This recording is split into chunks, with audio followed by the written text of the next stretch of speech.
யார் இதில் நீர் கொள்முதல் பண்ணுவாங்க. இதில் எதனால் இந்த மெத்தட் வச்சுருக்கோம், தண்ணி மேலே இருந்து ஊற்ற முடியாது. வேலை வழியில் தான் இந்த தண்ணி கொள்முதல் பண்ண முடியும். எதுக்காக இங்கே மாற்று மாடல் வச்சாங்க அப்படின்றத நான் செஞ்சு காமிக்கிறேன். தண்ணி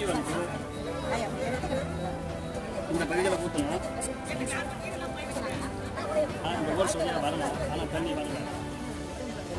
சரி, ஊற்றின வழியாக வரலன்னு பார்த்தீங்கன்னா இந்த வழியாக அப்போ தண்ணி இது லோட் ஆகிருக்கு. லோட் ஆகிட்டு காலியாக சொல்லலாம். பாதுகாப்பு, உயிர் பாதுகாப்பு தான். இப்போ உணவு சாப்பிட்றோம், நம்ம பால் படுந்து நீராகத்தில் வச்சுக்கா அவங்க சாப்பிட்றதுக்கு உயிர் போயிடும். அப்போ உயிர் பாதுகாப்பு அப்படின்றதுல எண்ணத்தில் தான் இந்த பொருளை இந்த மேல் பக்கம் ஊற்ற முடியாது, மணி அடிப்பதுன்னா.